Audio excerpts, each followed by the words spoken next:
వైఎస్ఆర్ వైఎస్ఆర్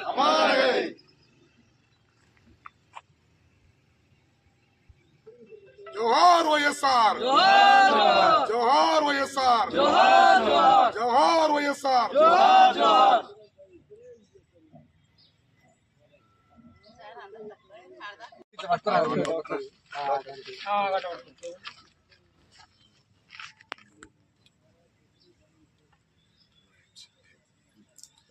పెట్టు సార్ తింటారు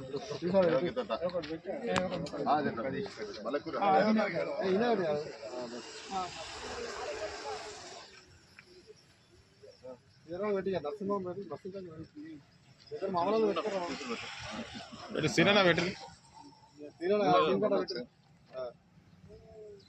సుదర్శన పెట్టి గ్రామ శాఖ అధ్యక్షుడు పెట్టి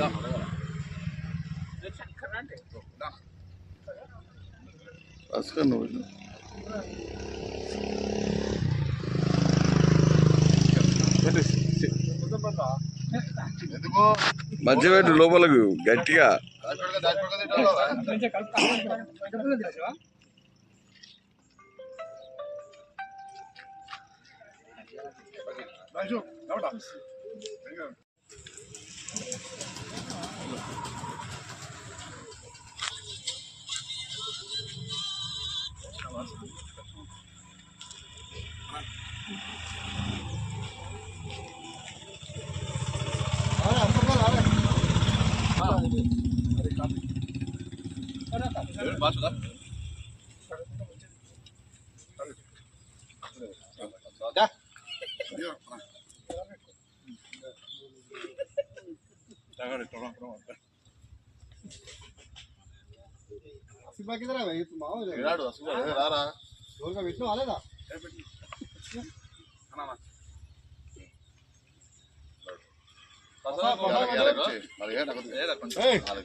దివంగత నేత ప్రియతమ నాయకులు బడుగు బలహీన వర్గాల గుండె చప్పుడు దివంగత నేత స్వర్గీయ రాజశేఖర రెడ్డి గారి 75వ జయంతి సందర్భంగా మన లష్కర్గూడ గ్రామంలో కాంగ్రెస్ పార్టీ కుటుంబ సభ్యుల మధ్యలో అలాగే గ్రామ పెద్దలు అలాగే అభిమానుల మధ్యలో ఈరోజు దివంగత నేత రాజశేఖర రెడ్డి గారికి ఘన నివాళులు అర్పించడం జరిగింది.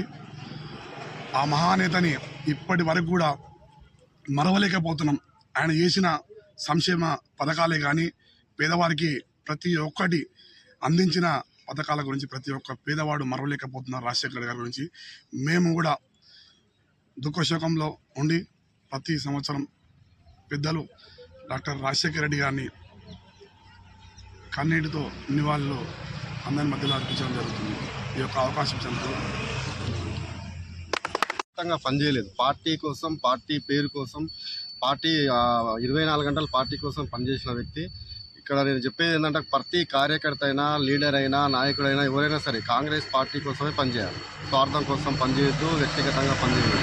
అలాంటప్పుడే పార్టీ 100 ఏళ్ళు కాదు 200 సంవత్సరాలు అయినా పార్టీ బతికే ఉంటుంది. దానికి ఉదాహరణ వైఎస్ రాజశేఖర రెడ్డి. ఆయన తీసుకొచ్చిన పథకాలు ఒకటి 108, ఆరోగ్యశ్రీ, పీజీ యూనివర్సిటీ ఇలా చెప్పుకుంటూ పోతే ఎన్నో పథకాలు రాజశేఖర రెడ్డి గారు ఈ రోజుకు మనకు అందించిపోయాడు. కానీ అది చనిపోయినా కూడా మన గుండెల్లో బతికే ఉన్నాడు.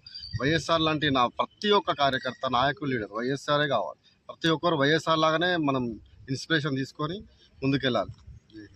ఇప్పుడు రాజశేఖర రెడ్డి గారి 75వ జయంతి లష్కర్గూడ గ్రామంలో మండల యువజన కాంగ్రెస్ అధ్యక్షుడు ముంట్ల శ్రీధర్ గౌడ్ గారు, అదేవిధంగా గ్రామ శాఖ అధ్యక్షులు సుర్వి సుదర్శన్ గౌడ్ గారు, పెద్దలు గుండ నరసింహ గారు, ఆసిఫ్ గారు, భాస్కర్ గౌడ్ గారు, వెంకటేష్, అదేవిధంగా యశ్వంత్ రెడ్డి, అఫ్సర్ ఖాన్, నాతి ప్రసాద్ గౌడ్ గారు, వీళ్ళందరూ కూడా ఈ యొక్క కార్యక్రమంలో పాల్గొని రాజశేఖర రెడ్డి గారి 75వ జయంతి కార్యక్రమంలో మరి ఈరోజు ఘనంగా జరుపుకోవడం జరుగుతూ ఉంది. ఒకసారి మనము వెనక్కి తిరిగి చూసినట్టయితే మరి దివంగత మహానేత రాజశేఖర రెడ్డి గారు కేవలం ఒక రాష్ట్రంలో అని కాకుండా కూడా భారతదేశంలో ఈ ఉమ్మడి తెలుగు రాష్ట్రాలలో కూడా చాలా పేద ప్రజల, బడుగు బలహీన వర్గాలు, ఎస్సీ ఎస్టీల వాళ్ళ గుండెల్లో కూడా ఈరోజు కూడా చిరస్థాయిగా ఆయన బ్రతికే ఉన్నాడు. మన మధ్యలో ఆయన లేకపోయినా కానీ మన గుండెల్లో బ్రతికే ఉన్నాడు. ఎందుకంటే ఆయన చేసినటువంటి సంక్షేమ పథకాలు ఇప్పటికీ కూడా ఎవరు కూడా మరవలేకపోతూ ఉన్నారు. పార్టీలకు అతీతంగా, కులమతాలకు అతీతంగా కూడా ఆయన ప్రజాపాలన సాగించినాడు. కాబట్టి ఆయన చనిపోయి 15 సంవత్సరాలు అవుతున్నా కానీ ఇంకా ఆ ప్రజాభిమానం మాత్రం ఎక్కడా కూడా తగ్గలేదు. ప్రతి ఒక్క గడపలో ఆయన మరి ఆ రోజు ఇందాక చెప్పినట్టు 108 అయితేనేమి, ఆరోగ్యశ్రీ, ఈరోజు కూడా పేద ప్రజలు ఎంతోమంది ఒక్క రూపాయి కూడా ఖర్చు కాకుండా వైద్యం చేయించుకొని, ఆపరేషన్లు చేయించుకొని బ్రతికి ఉన్నారంటే ఈరోజు ఆ కుటుంబాలంతా కూడా రాజశేఖర రెడ్డి గారిని గుండెల్లో పెట్టి చూసుకుంటూ ఉన్నారు. అదేవిధంగా వ్యవసాయం, రైతులకైతేనేమి, విద్యార్థులకు ఫీజు రియంబర్స్మెంట్ తీసుకొచ్చి ఎంతోమంది కుటుంబాలలో, పేద కుటుంబాలలో ఈరోజు వాళ్ళు ఉన్నతమైన స్థానంలో ఉన్నారు చదువుకొని. అలా చెప్పుకుంటూ పోతే ప్రతి ఒక్క వర్గంలో ఈరోజు రాజశేఖర రెడ్డి గారి పేరు వినబడతా ఉంది. అందుకే ఈరోజు ఎక్కడ చూసినా కానీ రాజశేఖర రెడ్డి గారు ఇంకా మన మధ్యలో ఉన్నట్టుగానే భావించుకుంటూ ఆయనను స్మరిస్తూ ఉన్నాం. జోహార్ వైఎస్ఆర్. వైఎస్ రాజశేఖర రెడ్డి గారి 75వ జన్మదినం సందర్భంగా లష్కర్గూడ గ్రామంలోని మా పార్టీ నాయకులు మరియు అదేవిధంగా గ్రామంలోని పెద్దలు అందరం ఈరోజు మహానేత గారి జయంతి జరుపుకోవడం జరిగింది. భారతదేశంలో ఎక్కడ లేని విధంగా వైఎస్ రాజశేఖర రెడ్డి గారు అంటే భారతదేశంలోనే మొట్టమొదటి ప్రధాని అనుకుంటాను. ఎందుకంటే ఆయన చేసిన సేవలు, అదేవిధంగా గుండె ఆపరేషన్ కానివ్వండి, ఫీజు రియంబర్స్మెంట్స్ కానివ్వండి, అదేవిధంగా మనకు రైతులకు ప్రతి విషయంలోనూ ఆయన ఎనలేని కీర్తి చాటి ఈరోజు మన మధ్య లేకపోవడం బాధ, అది ఎవ్వరు ఎనలేనిది. ఆయన గురించి గుర్తు తెచ్చుకుంటేనే ఈరోజు కన్నీళ్ళు ఆగవు. ఎందుకంటే ఆయన చేసిన పనులు అటువంటివి. అదేవిధంగా ఆయన ఇప్పుడు మన మధ్య లేకుండా కానీ ఆయన ఆత్మశాంతి కూర్చాలని మేము కోరుకుంటున్నాం.